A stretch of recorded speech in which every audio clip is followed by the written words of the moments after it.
ليلۃ القدر اپنے دامن میں اتنی رحمتیں رکھتی ہیں کہ اس امت کے سارے گناہگاروں کی بخشش کے لیے کافی ہے۔ اس رات میں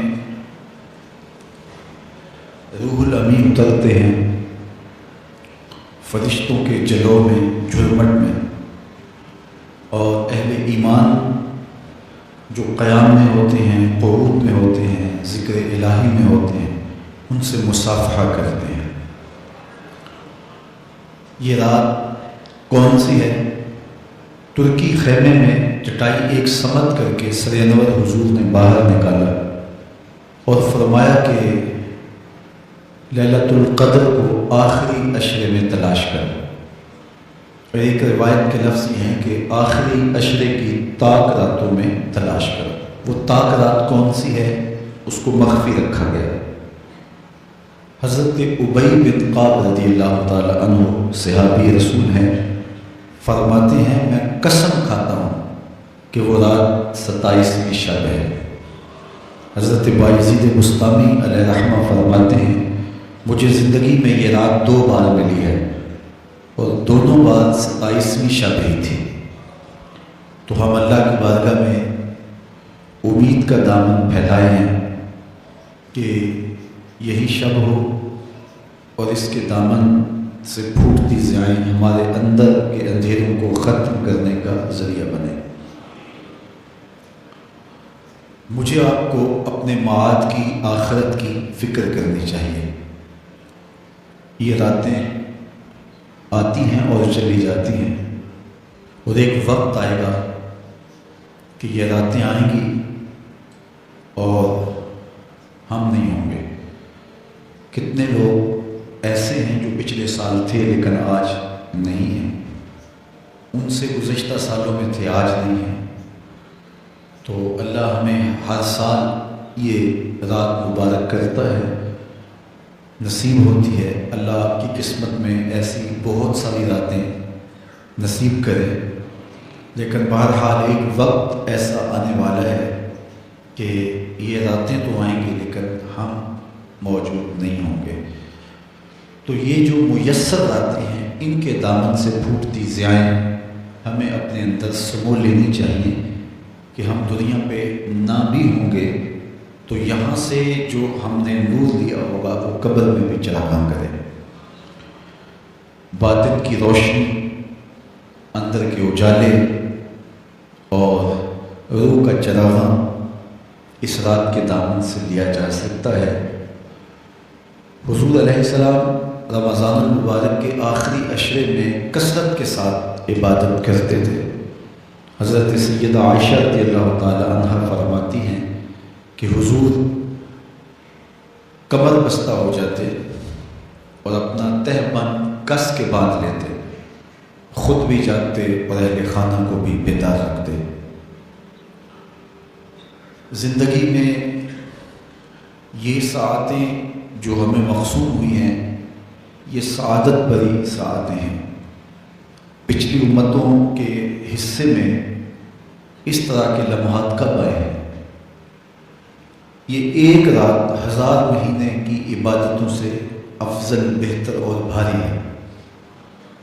میرے حضور نے ارشاد فرمایا ایک بندہ صبح سے لے کے ظہر تک مزدوری کرتا ہے، اس کو ایک کی رات دیا جاتا ہے۔ ایک بندہ ظہر سے عصر تک مزدوری کرتا ہے، اس کا وقت تھوڑا ہے، اس کو بھی ایک کی رات دیا جاتا ہے۔ اور ایک شخص عصر سے لے کر مغرب تک مزدوری کرتا ہے، اس کا وقت دونوں سے کم ہے، لیکن اس کو مزدوری 2 کی رات دی جاتی ہے۔ فرمایا پہلی مثال یہود کی ہے، دوسری مثال نصارہ کی ہے، اور تیسری مثال میری امت کی ہے کہ تھوڑے کام پر بھی اجر زیادہ رکھا گیا ہے۔ تو اس امت کو جب اتنا نوازا گیا ہے کہ ایک ایک رات اتنی برکتوں کی حامل عطا ہوئی ہے، تو پھر ہمیں بہت زیادہ کوشش کر کے برکتیں سمیٹ لینی چاہیے۔ ان گھڑیوں کے دامن سے نکلتے اجالے اپنے اندر سمو لینے چاہیے۔ یہ سعادتیں اپنی روح میں جذب کر لینی چاہیے۔ تاکہ جب ہم اس دنیا سے جائیں تو ہمارے پاس ایک بہت بڑا روشنیوں کا ذخیرہ ہو جو ہماری قبر میں بھی چراغاں کرے، حشر میں بھی روشنی دے، اور ہمیں کہیں بھی اندھیروں کا سامنا نہ کرنا پڑے، چونکہ روشنیاں تو ہم نے یہاں سے لے کے جانی ہیں۔ تو یہاں سے کتنی روشنی لے کے جاتے ہیں، یہ ہماری ہمت ہے، یہ ہماری کوشش ہے۔ اللہ نے تو لوٹ سے لگائی ہے، اس کی رحمتیں مسلسل ہمارے اوپر برس رہی ہیں، اور یہ صدقہ ہے آمنہ کے لال کا، ورنہ ہم اس قابل کہاں تھے۔ تو میں اللہ کی بارگاہ میں آپ سب کے لیے دعا گو ہوں، آپ میرے لیے دعا گو ہیں کہ اس شب دور کی برکتیں ہمیں نصیب ہوں۔ حضور نے ارشاد فرمایا، من قام لیلۃ القدر ایمانا و احتسابا غفر له ما تقدم من ذنبہ، جس نے لیلۃ القدر میں قیام کیا ایمان اور محاسبہ نفس کے ساتھ، اللہ اس کے پچھلے سارے گناہ معاف فرما دیتا ہے۔ ام المومنین سیدہ عائشہ رضی اللہ تعالیٰ عنہا فرماتی ہیں کہ میں نے عرض کی، اے اللہ کے محبوب صلی اللہ علیہ وسلم، اگر میں لیلۃ القدر کو پا لوں تو مجھے پھر کیا دعا مانگنا چاہیے؟ تو حضور نے ارشاد فرمایا، اگر تم لیلۃ القدر پا لو تو یہ دعا مانگو، اللہم انک عفو تحب العفو فاعف عنی، اے اللہ تو معاف کرنے والا ہے، معاف کرنے کو پسند کرتا ہے، میرے معاملات سے درگزر فرما۔ تو اللہ تعالیٰ اس رات کی برکتوں سے ہمیں اپنی پناہ میں، امان میں، حفاظتوں کے حساب میں رکھے۔ سورہ القیامہ میرا آج کا مضمون ہے، جو 40 آیات پر مشتمل ہے۔ سورۃ القیامہ قیامت کے اس بات اور اس کے ہولناک منظر کی عکاسی پر مشتمل ہے۔ معاد کا یقین ہماری زندگی میں نظم پیدا کرتا ہے۔ اگر کسی قوم کو احتساب کا یقین نہ ہو تو اس کی زندگی بے ربط ہو جاتی ہے، لوٹ مال کا بازار گرم کر دیتا ہے کہ مجھے کون پوچھنے والا ہے۔ لیکن جس قوم میں احتسابی عمل مضبوط ہو، وہاں لوٹ مال کا بازار گرم نہیں ہو سکتا۔ تو دنیا کے اوپر نظم قائم رکھنے کے لیے احتسابی عمل بہت ضروری ہے۔ دنیا بھر کے دانشور یہ بات کہتے آئے ہیں۔ اگر جرائم ختم کرنے ہیں تو انصاف فراہم کرنا پڑے گا۔ اگر عدالتیں قابل فروخت مال بن جائے، تھانے بکنے لگ جائیں، تو پھر معاشرے جرائم سے پاک نہیں رہ سکتے۔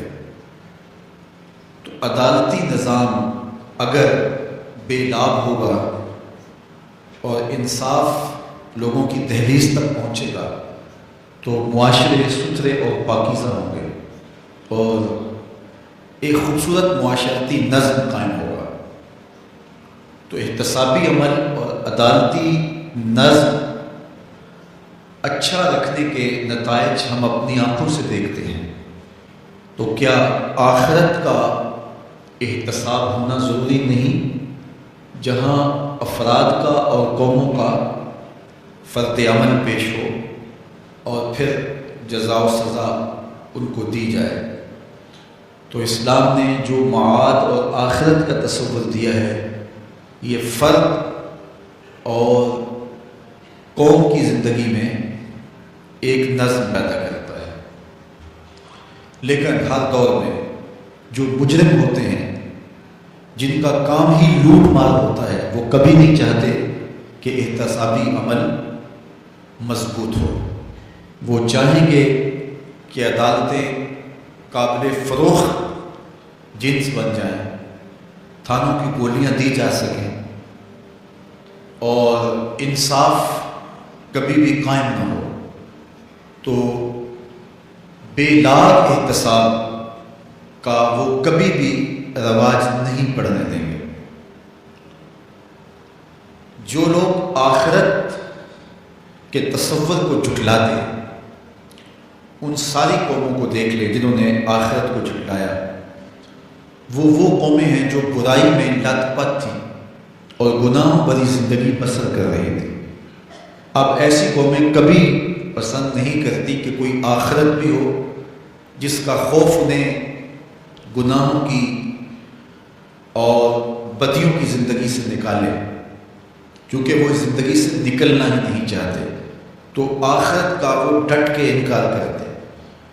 قریش مکہ نے بھی آخرت کا ڈٹ کے انکار کیا اور کہا کہ ہم آخرت کو نہیں مانتے، کیونکہ اگر وہ آخرت کو مان لیتے ہیں تو پھر زندگی کی تمام تر مکاریاں، دجل و فریب، تلبیسات، لوٹ مار، ظلم و جبر جو کمزوروں پر وہ روا رکھے ہوئے تھے، اس کا جواز باقی نہیں رہتا تھا۔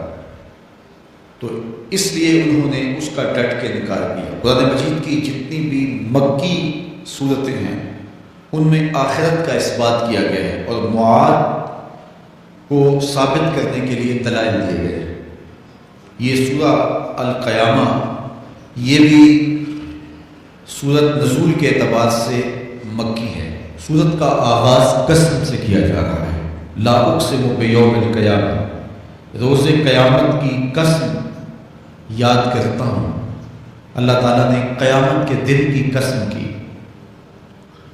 ولا اقسم بالنفس اللوامہ، اور قسم ہے ملامت کرنے والے نفس کی، اس جان کی قسم جو اپنے اوپر ملامت کرے۔ انسان کے اندر جو نفس ہے وہ اس کو برائی کا حکم دیتا ہے۔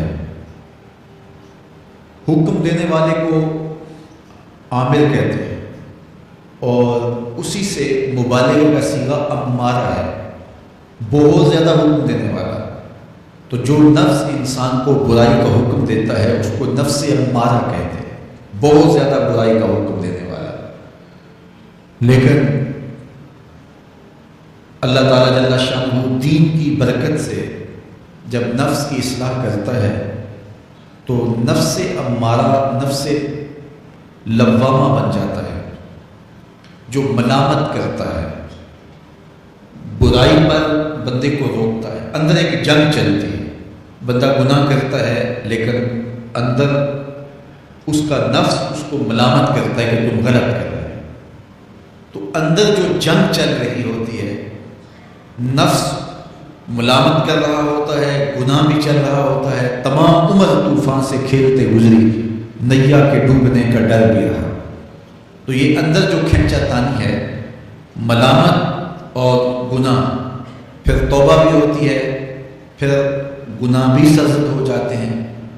تو یہ نفس لوامہ جو گناہ سے بندے کو روکتا ہے، اللہ تعالیٰ جل شانہ نے اس نفس لوامہ کی قسم کی ہے کہ مجھے قسم ہے انسان کے نفس لوامہ کی، جو اس کو برائی سے روکتا رہتا ہے اور خیر کی طرف اس کو بلاتا رہتا ہے۔ تو قیامت کی قسم کی اور نفس لوامہ کی قسم کی۔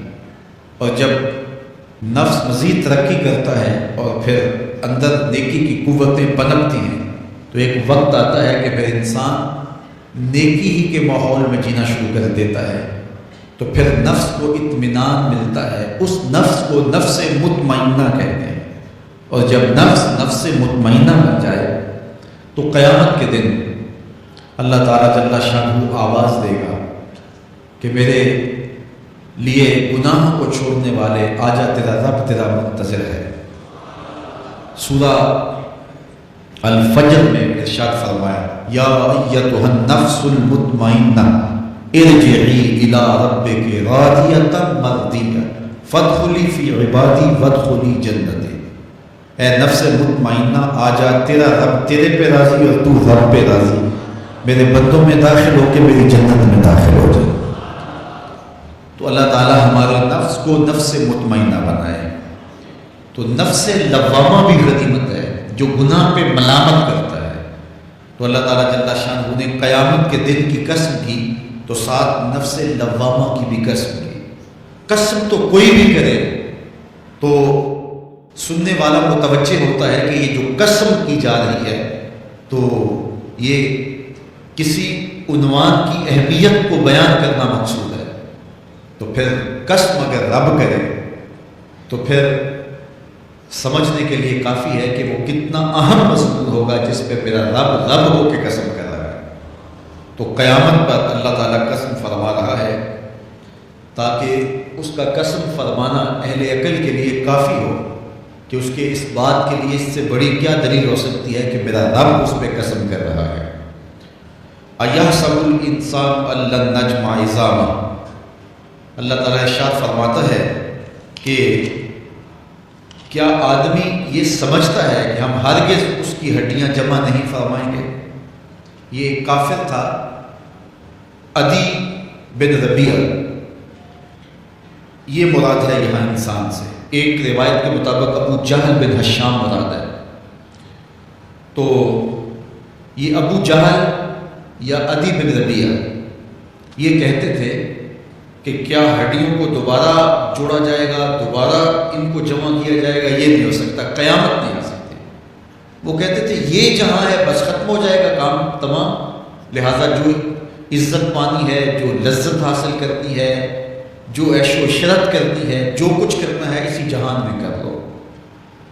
آج کل بہت سارے لوگوں کا رویہ بھی یہی ہے کہ بس ٹھیک ہے یہ دنیا ہی سب کچھ ہے، آخرت بس ایک اعتقاد کی حد تک ذہن کے کسی گوشے میں ہے، 2 لمحوں کے لیے خیال آیا تو رک کے پھر اپنی وہی ڈگر کی زندگی۔ لیکن آخرت جب تیقن کی اس منزل تک پہنچ جائے پھر انسان کے اعمال کے اندر خود بخود جو ہے وہ نظم پیدا ہو جاتا ہے کہ چونکہ میں اللہ کے حضور پیش ہونا ہے اور ایک ایک عمل کا میں نے حصہ دینا ہے۔ تو آخرت کے بارے میں یقین کی کمزوری انسان کو جو ہے وہ گناہوں کی دلدل میں پھنسا دیتی ہے۔ اس لیے آخرت کا یقین یہ بہت ضروری ہے تاکہ ہماری زندگی میں نظم پیدا ہو اور ہم اللہ کے حضور جھکنے والے، اس کے شکر گزار بندے، اس کی اتباع کرنے والے بنے۔ تو اب وہ کافر کہتے تھے ابن ربیعہ یا ابو جہل کہ یہ جو ہڈیاں ہیں ان ہڈیوں کو کیسے دوبارہ زندہ کیا جائے گا۔ نضر بن حارث ایک کافر تھا، وہ کہیں سے قبرستان سے پرانی ہڈی اٹھا لایا اور وہ اتنی بوسیدہ تھی کہ ہاتھ کے لمس سے ٹوٹ ٹوٹ کے گرتی تھی، اور حضور کے پاس آ کھڑا ہوا اور آ کے کہنے لگا کہ کیا ان ہڈیوں کو دوبارہ زندہ کیا جائے گا؟ کون ہے ان کو جو دوبارہ زندہ کرے؟